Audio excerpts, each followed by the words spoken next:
Students, welcome to my channel God classes. तो बच्चों, पिछली क्लास में हमने सीखे थे टाइम एंड डिस्टेंस के क्वेश्चन, टाइम एंड स्पीड के क्वेश्चंस।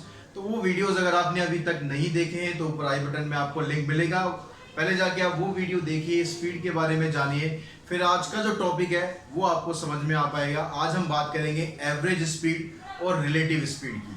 ये एवरेज स्पीड क्या होती है, स्पीड से कैसे डिफरेंट होती है, और रिलेटिव स्पीड क्या होती है, वो कैसे इन दोनों से डिफरेंट होती है, ये सब आज हम इस वीडियो के अंदर जानेंगे। तो सबसे पहले हम बात करते हैं एवरेज स्पीड की। तो एवरेज स्पीड क्या होता है, मान लो कि कोई ऑब्जेक्ट है, वो कुछ डिस्टेंस कवर करता है। अब डिस्टेंस कवर करता है, मान लो डिफरेंट डिस्टेंस कवर करता है कि मैं मान लो यहाँ से पहले 10 किलोमीटर गया, फिर मैं आगे वहाँ पर मैंने ब्रेक लिया, फिर 5 किलोमीटर गया, फिर आगे मैं 8 किलोमीटर गया। तो इस तरह से मेरी जो ट्रैवलिंग है वो डिफरेंट हो गई, डिस्टेंस डिफरेंट हो गया। अब उसी के अकॉर्डिंग जो टाइम कंज्यूम करूंगा मैं, वो टाइम भी डिफरेंट होगा। मान लो पहले 10 किलोमीटर में जाता हूँ 1 घंटे में, फिर आगे 5 किलोमीटर है वो मान लो मैं 20 मिनट में पहुंच रहा हूँ, अगले मैं 20 किलोमीटर मान लो 1.5 घंटे में कवर कर रहा हूँ। तो वहां पर क्या हो रहा है, अलग अलग मेरी स्पीड आ रही है। तो अगर मुझे अपनी कैलकुलेट करनी है टोटल जर्नी जब हम कैलकुलेट करेंगे तो मेरे को अपना टोटल डिस्टेंस देखना पड़ेगा।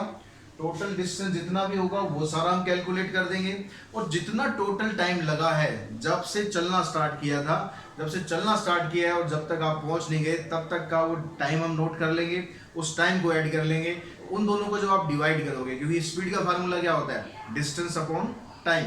तो जो हमारा टोटल डिस्टेंस निकला और जो हमारा टोटल टाइम निकला, जब आप उन दोनों को सॉल्व कर देंगे तो उससे जो आपके पास आएगी वो होगी आपकी एवरेज स्पीड। ठीक है, इसमें हमने डिफरेंट सिचुएशन में डिफरेंट स्पीड से हमने डिस्टेंस ट्रेवल किया है। तो डिस्टेंस भी डिफरेंट है, स्पीड भी डिफरेंट है। तो ओवरऑल हम एक स्पीड निकालते हैं कि लगभग किस स्पीड से हम चल रहे हैं, तो वो होती है एवरेज स्पीड। एवरेज स्पीड का फंडा क्लियर हो गया। अब देखते हैं कि इसमें दो अलग अलग केस आ सकते हैं। अगर वो केस आ जाते हैं तो क्या होगा, when travelling time is same. अगर ट्रैवलिंग टाइम सेम रहेगा, ट्रैवलिंग टाइम सेम का मतलब क्या हुआ, suppose a person travel for T hours at x kilometre per hour, यानी मान लो आप 2 घंटे तक एक सर्टेन स्पीड से आप चलते रहे, और उसके बाद फिर अगले 2 घंटे भी आपने कोई और डिफरेंट स्पीड से चले।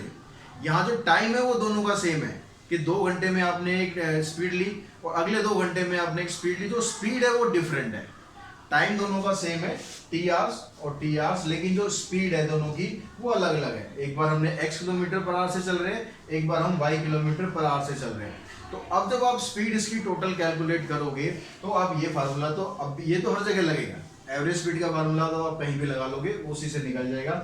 लेकिन अगर आप डायरेक्टली आंसर पे आना चाहते हैं तो डायरेक्टली आप क्या करेंगे, यहाँ पर ये एक्स टी डिस्टेंस हो गया, ये वाई टी डिस्टेंस हो गया, मतलब स्पीड इनटू टाइम और टोटल टाइम। इसको हमने सिंप्लीफाई किया तो हमारे पास आंसर आ गया x plus Y divided by 2। तो आप डायरेक्टली अगर एवरेज स्पीड निकालते हैं तो डायरेक्टली आप ये फार्मूला अप्लाई कर सकते हैं। इसका बेसिक्स अगर आपको समझ में आ गया है, यहाँ पर किस सिचुएशन में लगाना है, अगर आपका टाइम सेम रहे स्पीड डिफरेंट हो। यहाँ पर हमने 2 केस लिए हैं, ऐसे यहाँ पर 3 हो सकते हैं, 4 हो सकते हैं, 5 हो सकते हैं, जितना मर्जी होगा। तो उस हिसाब से आप ये सारी स्पीड ऊपर ऐड करते जाएंगे। नीचे जो टाइम, जितनी बार टाइम है, अगर आपने 2 स्पीड निकाल रहे हैं 2 आ गया, अगर 3 बार का निकाल रहे हैं तो 3 आ गया, 4 बार का निकाल रहे हैं तो 4 आ जाएगा। ठीक है। केस सेकंड क्या हो सकता है, when distance travelled is same. अब जो डिस्टेंस आप ट्रेवल कर रहे हो डिफरेंट सिचुएशन में वो सेम है, उसमें आपकी स्पीड डिफरेंट है। एक बार आपने d किलोमीटर किया x किलोमीटर पर आवर के हिसाब से, और एक बार आपने y किलोमीटर पर आवर के हिसाब से वही सेम डिस्टेंस किया d किलोमीटर। तो यहाँ पर डिस्टेंस दोनों का सेम आ रहा है लेकिन स्पीड आपकी डिफरेंट आ रही है। तो ऐसी सिचुएशन में एवरेज स्पीड क्या होगी, ये उसका फार्मूला कैसे बनेगा वो आपको बताया। ये distance plus distance, total distance हो गया, डिवाइडेड बाय ये टाइम हो गया, टाइम का फार्मूला डिस्टेंस अपॉन स्पीड, ये टोटल टाइम आ गया। इसको आप सिंप्लीफाई करेंगे तो सिंप्लीफाई करके आप डायरेक्टली इस फार्मूले तक पहुंच जाएंगे। तो ये फार्मूला बन गया आपका 2xy अपॉन में x प्लस वाई। यानी अब आपके पास ये 2 स्पेशल केस आ गए। जब टाइम आपका सेम है तो आप स्पीड ऐसे निकाल सकते हैं, जब डिस्टेंस आपका सेम है तो आप स्पीड ऐसे निकलेगी दोनों केस में स्पीड। यही फार्मूले से हम ये दोनों फार्मूले भी ड्राइव कर लेते हैं और आगे इनको सॉल्व करेंगे तो आप डायरेक्टली इन फार्मूलों को अप्लाई कर सकते हैं। अब इसके कुछ क्वेश्चन समझते हैं, वो क्वेश्चंस आप कैसे समझेंगे, कैसे फार्मूले अप्लाई करेंगे।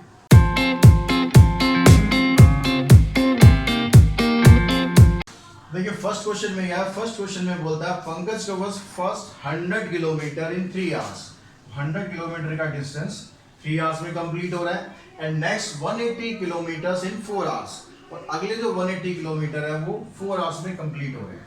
तो आपको एवरेज स्पीड बतानी है। तो सबसे पहले हमने जो फार्मूला डिस्कस किया एवरेज स्पीड का, वो फार्मूला आप यहाँ पर लगा देते हैं। क्या था उसमें एवरेज स्पीड में, सबसे पहले क्या बताया था आपको, जितना डिस्टेंस आप ट्रेवल करोगे डिफरेंट डिफरेंट सिचुएशन में। यहाँ पर हम क्या कर रहे हैं, पहली बार में 100 किलोमीटर का डिस्टेंस ट्रेवल कर रहे हैं, 100 ऊपर आ जाएगा, और उसके बाद 180 किलोमीटर का डिस्टेंस ट्रेवल कर रहे हैं, तो ये आ गया 180, यानी टोटल डिस्टेंस आपका निकल गया कि 280 किलोमीटर आप यहाँ पर कवर कर रहे हैं। अब टाइम क्या लग रहा है, जो टोटल टाइम है वो ले लेते हैं। तो यहाँ पर टाइम है 3 आवर्स का और इधर टाइम है 4 आवर्स का। तो यहाँ पर आपने इसको ऐड किया 280, नीचे आ गया 7, और आपने इसको कैंसिल किया, तो आपकी जो एवरेज स्पीड है वो आ गई 40 किलोमीटर पर आवर। ठीक है, आप पहले किस स्पीड से चल रहे थे, बाद में किस स्पीड से चल रहे थे, वो मैटर नहीं करा, हमने टोटल आपकी एवरेज स्पीड निकाल दी कि 40 किलोमीटर पर आवर की स्पीड से चल रहे हैं। ऐसे देखिए सेकंड क्वेश्चन में क्या है, a person travel eight 40 kilometre per hour for 2 hours. यहाँ पर क्या दिया हुआ आपको, स्पीड दी हुई है और टाइम दिया हुआ है, तो हम इसका डिस्टेंस निकाल लेते हैं। तो डिस्टेंस कितना आ गया, अब डिस्टेंस का फार्मूला होता है स्पीड इनटू टाइम। तो स्पीड इनटू टाइम, स्पीड है 40, टाइम है 2, यानी 80 किलोमीटर का डिस्टेंस ट्रेवल किया पहली सिचुएशन में। उसके बाद क्या कहता है, and then travel 100 kilometre at 50 kilometre per hour. अब आपको क्या कर दिया, डिस्टेंस दे दिया और स्पीड दे दी। अब टाइम नहीं है आपके पास, तो जो दूसरी सिचुएशन है उसका टाइम निकालते हैं। दूसरी सिचुएशन में टाइम क्या आ जाएगा, टाइम का फार्मूला होता है डिस्टेंस अपॉन स्पीड, यानी 100 किलोमीटर अपॉन में 50, यानी 2 आवर्स। तो अब देखो पहली सिचुएशन में भी 2 आवर्स था, दूसरी सिचुएशन में भी टाइम 2 आवर्स आ गया है, और पहली सिचुएशन में जो डिस्टेंस था वो कितना था, 80 किलोमीटर, दूसरी सिचुएशन में डिस्टेंस है 100 किलोमीटर। यहाँ भी अब आपको एवरेज स्पीड बतानी है, तो सिंपल आप एवरेज स्पीड का फार्मूला लगाएं। एवरेज स्पीड क्या थी, टोटल डिस्टेंस कर देंगे, पहले 80 था, उसके बाद 100 है, इनको ऐड किया, डिवाइडेड बाय स्पीड कितनी और टाइम कितना लगा, टाइम यहाँ पर 2 घंटे और यहाँ भी 2 घंटे, तो ये आ गया 180 अपॉन में 4 से आप इसे कैंसिल करेंगे तो 45 किलोमीटर पर आवर। यूनिट का जरूर ध्यान रखें, यूनिट आपको हमेशा सही तरीके से लगानी है। तो इन दोनों क्वेश्चंस में हमने इस तरह से सॉल्व कर लिया। 2 क्वेश्चन और देखते हैं जो हमने स्पेशल केस डिस्कस किए थे, उसके क्वेश्चंस करेंगे कि वो आप कैसे सॉल्व कर सकते हैं। तो देखिए हमारा क्वेश्चन है, इसमें आपको दिया हुआ है, A cyclist travels for 1 hour at 40 km per hour and next hour at 30 km per hour. Find the average speed. अब यहाँ पर क्या स्पेशल केस क्या अराइज हो रहा है, जो साइकिलिस्ट है वो पहले 1 आवर के अंदर इस स्पीड से चल रहा है, और फिर जो नेक्स्ट आवर है, यानी यहाँ पर भी 1 आवर के बारे में आपको बताया हुआ है कि नेक्स्ट 1 आवर में 30 किलोमीटर पर आवर की स्पीड से चल रहा है। तो दोनों में क्या हो रहा है, यहाँ पर टाइम जो है दोनों का सेम है। तो जो फर्स्ट केस था हमारा, अगर टाइम सेम होता है तो एवरेज स्पीड आप कैसे निकाल सकते हैं। तो एवरेज स्पीड के लिए आपको सिंपली क्या करना है, x प्लस वाई अपॉन में 2। अगर 2 स्पीड है तो 2 करेंगे, 3 है तो 3 कर देंगे, और नीचे 3 ही आ जाएगा, 4 होंगी तो नीचे 4 आ जाएगा। तो यहाँ पर आपके पास क्या है, पहली स्पीड क्या है 40, दूसरी स्पीड 30 डिवाइडेड बाई 2, यानी 70/2, यानी 35 किलोमीटर पर आवर। तो आप ये डायरेक्टली निकाल सकते हैं। अब मान लो आपको केस याद नहीं रहता, भाई ये केस से हमें करना है, तो ऐसे हम डायरेक्टली कर सकते हैं, तो भी कोई घबराने की बात नहीं है, तब भी बड़े आसान तरीके से निकल जाएगा। एवरेज स्पीड का जो फार्मूला है, अगर आप उसको ऐसे लगाएंगे, एवरेज स्पीड का फार्मूला हमने क्या किया था, जो डिस्टेंस होता है टोटल वो आपको उसको ऐड कर देना है। तो अगर 1 आवर में 40 किलोमीटर जा रहा है तो डिस्टेंस कितना हुआ है, स्पीड इनटू टाइम करेंगे तो डिस्टेंस 40 आ जाएगा, प्लस अगर आप यहाँ से डिस्टेंस निकालते हैं तो यहाँ भी स्पीड इनटू टाइम करेंगे, तो ये आपके पास आ जाएगा 30, और नीचे क्या है, दोनों के टाइम को आपको ऐड कर देना है 1 + 1, तो फिर से आपके पास यही आ जाएगा। तो किसी भी मेथड से कर लो आप, कोई इसमें परेशानी वाली बात नहीं है। लेकिन अगर आप ये डायरेक्टली याद रखते हैं तो जब आपके पास 2 से ज़्यादा स्पीड आएंगी, 3, 4, 5 स्पीड आएंगी, तो आप यहाँ से इजीली निकाल लेंगे आराम से।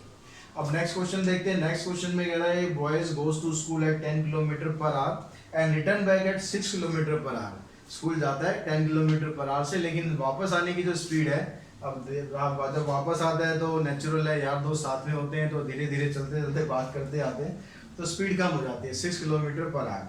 तो अब आपको उसकी एवरेज स्पीड बतानी है। अब यहाँ पर क्या हो रहा है कि बच्चा स्कूल से घर जा रहा है, फिर घर से स्कूल जा रहा है, तो डिस्टेंस तो सेम ही है, तो यहाँ दूसरा केस हमारा अराइज होता है कि अगर डिस्टेंस सेम हो तो एवरेज स्पीड कैसे आप निकाल सकते हैं। तो एवरेज स्पीड का फार्मूला उसमें हमने पढ़ा क्या था, 2xy अपॉन में x प्लस वाई। इसके हिसाब से करेंगे तो x आपके पास हो गया 10, y हो गया 6 और नीचे आ गया 10 प्लस 6। ठीक है, इसको ऊपर मल्टीप्लाई करेंगे, 10 6 60 और 2 120, नीचे आ जाएगा 16। सो कैंसिल करो, 4 से कैंसिल कर देते हैं, पहले 2 से कैंसिल कर देते हैं, तो इसको से कैंसिल करेंगे तो आ जाएगा 7.5 किलोमीटर पर आवर। यानी उसके आने और जाने टोटल दोनों की अगर हम स्पीड देखते हैं तो टोटल स्पीड उसकी बनती है एवरेज स्पीड यानी 7.5 किलोमीटर पर आवर। तो इस तरह से हम एवरेज स्पीड की क्वेश्चंस कर सकते हैं। अब हम बात करते हैं रिलेटिव स्पीड के बारे में। रिलेटिव स्पीड क्या होती है? तो नेक्स्ट हमारा जो टॉपिक है वो है रिलेटिव स्पीड। रिलेटिव स्पीड क्या होती है? Relative speed defined as the speed of moving object with respect to another object.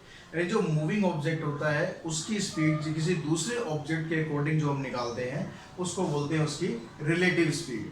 अब इसमें भी कुछ डिफरेंट केस आपके सामने आ सकते हैं। जैसे फर्स्ट केस अगर हम लेते हैं तो केस 1 में कहता है कि when two objects moving in same direction with different speed x and y kilometre per our. Speed की यूनिट कुछ भी हो सकती है, तो यहाँ पर लिखने के लिए मैंने बस एक बताया है, मीटर पर सेकंड भी हो सकती है, किलोमीटर पर आवर भी।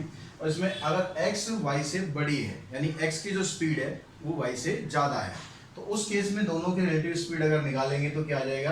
दोनों का डिफरेंस। मतलब सपोज जैसे लगा लो कि आप यहाँ पर रह रहे हैं और आपका फ्रेंड कहीं और रह रहा है, आपको दोनों को एक ही जगह जाना है। आप दोनों डिसाइड करते हैं कि आप अपने जगह से चलना स्टार्ट करें, मैं अपनी जगह से चलना स्टार्ट करता हूँ। तो मान लो आपका फ्रेंड जो है आपसे आगे रहता है, तो वो अपना चलना स्टार्ट करता है, आप उसके पीछे से चलना स्टार्ट करते हैं, तो उस तक पहुँचने के लिए नेचुरली आपकी स्पीड ज़्यादा होनी चाहिए। तो अगर आप दोनों की रिलेटिव स्पीड निकालेंगे तो वो आ जाएगी x माइनस वाई, यानी आपकी स्पीड में से उसकी स्पीड हम माइनस कर देंगे तो रिलेटिव स्पीड आ जाएगी आपकी। अब दूसरा केस होता है कि आपकी दो ऑब्जेक्ट अगर सेम डायरेक्शन में मूव कर रहे हैं, सॉरी यहाँ पर डिफरेंट आना चाहिए। तो अगर दो ऑब्जेक्ट अगर डिफरेंट डायरेक्शन में मूव कर रहे हैं, सेम डायरेक्शन का केस तो हमने कर लिया। अब डिफरेंट डायरेक्शन में मूव करने का मतलब है कि आप और आपका फ्रेंड दोनों एक पॉइंट डिसाइड करते हैं कि भाई आप उस साइड से आओ, मैं इस साइड से आता हूँ, दोनों यहाँ पर मिलते हैं, आज लंच करना है, डिनर करना है, जो भी आपकी मर्जी है। तो आपका फ्रेंड इधर से आता है, आप इधर से आते हैं, तो अब आप दोनों की जो रिलेटिव स्पीड होगी वो दोनों की स्पीड ऐड हो जाएगी। जिस मीटिंग पॉइंट पर आप मिलने वाले हैं तो उसके हिसाब से आपकी जो रिलेटिव स्पीड आएगी वो जाएगी x plus Y kilometre per hour. ठीक है। तीसरा केस होता है कि when one object is stationary and other object is moving. अब आपका फ्रेंड कहता है नहीं यार मैं नहीं आ पा रहा हूँ, मेरे पास कुछ व्हीकल नहीं है, तो ऐसा करिए आप ही आ जाइए। तो यहाँ पर क्या हुआ? एक ऑब्जेक्ट स्टिल हो गया, स्टेशनरी हो गया, वो नहीं हिल रहा है, आप मूव कर रहे हैं। तो जो यहाँ पर अब रिलेटिव स्पीड निकलेगी वो नेचुरल है, वो तो आपकी स्पीड ही निकलेगी। तो इस केस में जो रिलेटिव स्पीड होती है वो होती है स्पीड ऑफ मूविंग ऑब्जेक्ट। ठीक है, ये तीन केस आ सकते हैं हमारे। इन तीनों केस से रिलेटेड कुछ क्वेश्चंस हम कर लेते हैं, उससे आपको क्लियर होने वाला है कि रिलेटिव स्पीड क्या होती है। तो देखिए फर्स्ट क्वेश्चन है यहाँ पर, एक train 100 metre long is running at a 72 kilometre per hour. Train की स्पीड आपको दे दी, ट्रेन की लेंथ भी दे दी आपको। How long does it take to cross a platform 160 metre long. तो उस प्लेटफॉर्म को पास करने में कितना टाइम लेगी। अब यहाँ पर आपको क्या करना है, देखिए यहाँ पर मान लो ये आपके पास कोई प्लेटफॉर्म आ गया। अब ट्रेन आपकी यहाँ से आनी स्टार्ट हुई, ठीक है, ये ट्रेन है, थोड़ा ऐसी है जरा। अब ट्रेन यहाँ पर आई, तो ट्रेन जब इस प्लेटफॉर्म को क्रॉस करेगी तो क्रॉस करने के लिए उसे क्या करना पड़ेगा। देखो अगर हम ये वाला हिस्सा लें पहले वाला, तो उसको ये पूरा प्लेटफॉर्म क्रॉस करना पड़ेगा, यानी ये जो डिस्टेंस है पूरा ये क्रॉस हो गया। अब ये क्रॉस तो हो गया, ये किस हिस्से ने क्रॉस किया? अभी ये जो ट्रेन का स्टार्टिंग पॉइंट है उसने क्रॉस किया। अब ट्रेन की अपनी भी तो लेंथ है, तो ऐसा तो नहीं है कि ट्रेन अगर यहाँ पर ट्रेन का स्टार्टिंग वाला हिस्सा यहाँ पहुंच गया तो प्लेटफॉर्म पूरा क्रॉस हो गया, अभी नहीं हुआ ना। तो ट्रेन को पूरा प्लेटफॉर्म अगर क्रॉस करना है तो उसको ये डिस्टेंस भी कवर करना पड़ेगा, प्लस जो उसका अपना डिस्टेंस है वो डिस्टेंस भी तो कवर करना पड़ेगा। तो यहाँ पर जो टोटल डिस्टेंस आपका जो कवर करना है, टोटल डिस्टेंस कवर्ड, वो कितना हो गया? टोटल डिस्टेंस कवर्ड हो गया, जो ट्रेन की लेंथ है 100 मीटर प्लस जो यहाँ पर 160 मीटर ये दिया हुआ, यानी टोटल मिलाकर 260 मीटर का डिस्टेंस ट्रेन को कवर करना पड़ेगा ताकि वो प्लेटफॉर्म को पूरा का पूरा क्रॉस कर दे। ये चीज आ गई समझ में। अब ट्रेन की स्पीड है 72 किलोमीटर पर आवर। तो यहाँ पर यूनिट देखो किलोमीटर पर आवर है, और ट्रेन का जो डिस्टेंस है, प्लेटफॉर्म का डिस्टेंस है, वो मीटर में है। तो यहाँ पर वो आवर्स तो लगाएगी नहीं प्लेटफॉर्म को क्रॉस करने में, वो सेकंड्स में ही कर देगी क्रॉस। तो यहाँ पर सेकंड में आप इसकी यूनिट को कन्वर्ट कर लो, यानी मीटर पर सेकंड में। मीटर पर सेकंड में हमने वीडियो के स्टार्टिंग में डिस्कस किया था, आप 5/18 से मल्टीप्लाई कर देंगे तो ये मीटर पर सेकंड में आ जाएगा। 18 4 72, यानी 20 मीटर पर सेकंड की स्पीड से ट्रेन चल रही है। अब ट्रेन की स्पीड आपके पास आ गई, रिलेटिव स्पीड, और ट्रेन का डिस्टेंस आ गया टोटल। तो टाइम कितना लगेगा? टाइम ट्रेन को लग जाएगा डिस्टेंस अपॉन में स्पीड। यहाँ से आप इसको काटेंगे तो आपके पास आ जाएगा 13 सेकंड। तो 13 सेकंड के अंदर ट्रेन जो है प्लेटफॉर्म को पूरा का पूरा क्रॉस कर देगी। देखिए अब सेकंड सिचुएशन में क्या है, यहाँ पर दो ट्रेन है, 100 मीटर एंड 90 मीटर, दोनों अपोजिट डायरेक्शन में मूव कर रही है। एक ट्रेन इधर से आ रही है, एक ट्रेन इधर से आ रही है। अपोजिट डायरेक्शन का मतलब ऐसे आ रही है, ठीक है। अब वो दोनों, एक की स्पीड है 40 किलोमीटर पर आवर, एक की स्पीड है 50 kilometre per our. In what time will they cross each other completely? अब वो दोनों एक दूसरे को पूरा का पूरा क्रॉस कितनी देर में करेंगी? अब यहाँ पर भी आप देखें तो यहाँ भी ये सेम कंसेप्ट यूज होना है। एक ट्रेन देखो इधर से आ रही है, इस ट्रेन की लेंथ है 100 मीटर। एक ट्रेन इधर से आ रही है, इस ट्रेन की लेंथ है 90 मीटर। जब ये दोनों एक दूसरे को क्रॉस करेंगी तो एक दूसरे को क्रॉस करने का मतलब है ये जो 100 मीटर का डिस्टेंस है ये भी क्रॉस करना पड़ेगा, सॉरी 110 का, और जो इसका डिस्टेंस है 90 मीटर का वो भी तो इसको क्रॉस करना पड़ेगा। तो यहाँ भी जो टोटल डिस्टेंस आपको कवर करना है वो कितना हो गया? टोटल डिस्टेंस कवर्ड, दोनों जो ट्रेन की लेंथ है उसको आप ऐड कर देंगे तो आपको 200 मीटर का डिस्टेंस यहाँ पर कवर करना है। ये चीज आगे समझ, जैसे प्लेटफॉर्म वाला था सेम उसी कंसेप्ट पर है। अब यहाँ पर दोनों ट्रेन की स्पीड भी आपको दे रखी है अलग अलग। तो यहाँ पर हम क्या करेंगे, पहले इनकी रिलेटिव स्पीड निकालेंगे ट्रेन की। तो रिलेटिव स्पीड ऑफ ट्रेन, यहाँ पर कौन सा केस अराइज हो रहा है? यहाँ पर हो रहा है जब वो दोनों अपोजिट डायरेक्शन में मूव कर रहे हैं, डिफरेंट डायरेक्शन में मूव कर रहे हैं, तो उस केस में रिलेटिव स्पीड क्या होती है? दोनों स्पीड को हम ऐड कर देते हैं, यानी 90 किलोमीटर पर आवर। अब यहाँ भी देखिए यूनिट इसकी मीटर में है, इसको भी आप मीटर पर सेकंड में चेंज कर लेंगे। तो 90 को 5/18 से मल्टीप्लाई करेंगे, ये आ जाएगा 25 मीटर पर सेकंड। अब रिलेटिव स्पीड आपके पास आ गई, टोटल डिस्टेंस आपके पास आ गया, तो टाइम कितना आ जाएगा? टाइम का फार्मूला वही डिस्टेंस अपॉन स्पीड। डिस्टेंस था 200, स्पीड है 25, कैंसिल करेंगे, यहाँ पर आ जाएगा 8 सेकेंड। तो 8 सेकेंड के अंदर दोनों ट्रेन आपस में एक दूसरे को क्रॉस कर देंगे। तो बच्चों नेक्स्ट क्वेश्चन है आपका ये, एक train running at 80 kilometre per hour leaves Lucknow station at 9 AM। ठीक है, एक ट्रेन है आपके पास, ये हमारा लखनऊ स्टेशन है। तो ये पहली ट्रेन जो है यहाँ से मूव करती है, इसकी स्पीड आपको दे रखी है 80 kilometre per our. 80 kilometre per our की स्पीड है और सुबह 9 बजे ये चल पड़ती है। अब उसके बाद क्या होता है, दूसरी ट्रेन है जिसकी स्पीड है 100 kilometre per hour, leaves Lucknow at 11 AM। ठीक है, दूसरी ट्रेन है यहाँ पर, उसकी स्पीड है 100 किलोमीटर पर आवर, ये 11 बजे चलती है। तो आपको ये बताना है, अगर दोनों ट्रेन एक ही डायरेक्शन में चल रही है, ये भी इधर चल रही है, ये भी इधर चल रही है, तो दोनों ट्रेन एक दूसरे से लखनऊ स्टेशन से कितनी दूरी पर मिलेंगी। अब नेचुरली जो पहले वाली जो ट्रेन चली है उसकी स्पीड कम होगी, तभी तो वो दोनों मिल पाएंगी। अगर पहले वाली आगे तेज तेज भागेगी तो दूसरी वाली तो उसको पकड़ ही नहीं पाएगी। तो पहले वाली की स्पीड हमारी कम है 80 किलोमीटर पर आवर, दूसरे की स्पीड ज़्यादा है। अब ये दोनों आपस में एक दूसरे को कहीं ना कहीं तो मिलेंगी। अब जहाँ ये मिलेंगी वो आपको बताना है कि ये कहाँ पर मिलने वाली है। तो यहाँ के पहले हम देखते हैं कि जो टाइम का डिफरेंस हमारा आया, पहली ट्रेन चली 9 बजे, दूसरी ट्रेन चली 11 बजे। तो इन दोनों के जो टाइम का डिफरेंस है वो क्या आ गया, डिफरेंस इन टाइम, डिफरेंस आ गया 11 - 9 यानी 2 आवर्स। तो दोनों के ट्रेन के चलने में 2 घंटे का डिफरेंस है। अब इन 2 घंटे के अंदर जो पहली वाली ट्रेन थी 80 किलोमीटर पर आवर की स्पीड से चल रही है, तो इसने कितना डिस्टेंस ट्रेवल कर लिया है, distance travelled by first train. Distance का फॉर्मूला हो गया स्पीड इनटू टाइम, 80 इंटू में 2, यानी ये अभी लखनऊ स्टेशन से 160 किलोमीटर के डिस्टेंस पर है। ठीक है, 2 घंटे में जब ये ट्रेन चलना स्टार्ट करती है, यानी पहले वाली ट्रेन 160 किलोमीटर आगे है, तब ये दूसरी ट्रेन चलना स्टार्ट करती है। तो दोनों की अगर रिलेटिव स्पीड निकाल लेते हैं हम, तो रिलेटिव स्पीड के हिसाब से कितनी आ जाएगी।